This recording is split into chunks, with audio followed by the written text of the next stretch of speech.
For many years, he dreamed of the occupation of his own home. When the Russians launched their full-scale offensive, he found himself in that very occupation and ended up in captivity.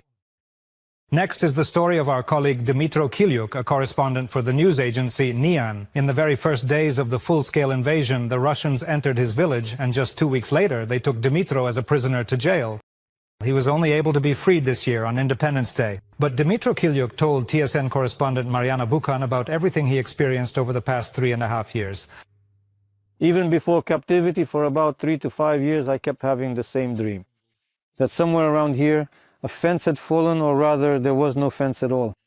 And that there were strangers in the house, I couldn't get them out, and I kept wondering what they were doing there. It actually came true for us, but it wasn't tied to the idea that there would be a war. I get goosebumps, honestly, because there really was no fence here, and there was a tank standing here, and some people were living here. It's just something I dreamed. It didn't make sense, it didn't come true, and that was about 10 years ago. Now Dmytro Khilyuk is not at all surprised by his prophetic dream back then.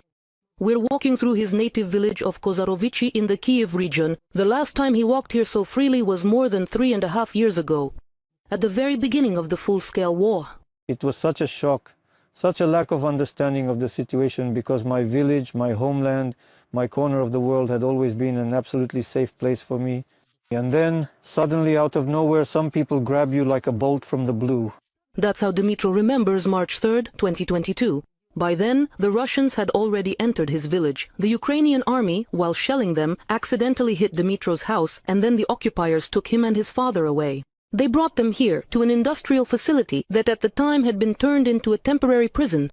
We walked slowly from home, about 400 meters, with my jacket thrown over my head and back under the barrel of a gun. They led us away. It was here that the Russians found out they had captured a Ukrainian journalist.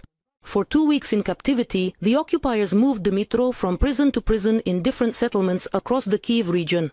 But it was the very first one, in his native village, that he remembered the most. In Kozarovichi, the first 3 days were the worst hell. Some people were tied up, their legs and hands behind their backs, and they weren't even taken to the toilet for 3 days. It was the hardest and the scariest there.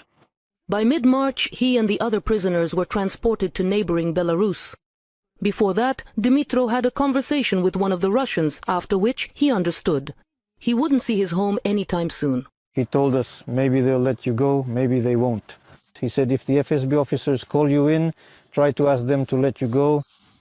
That really made me uneasy. I realized that if you have to ask to be released, it probably means they won't let you go at all.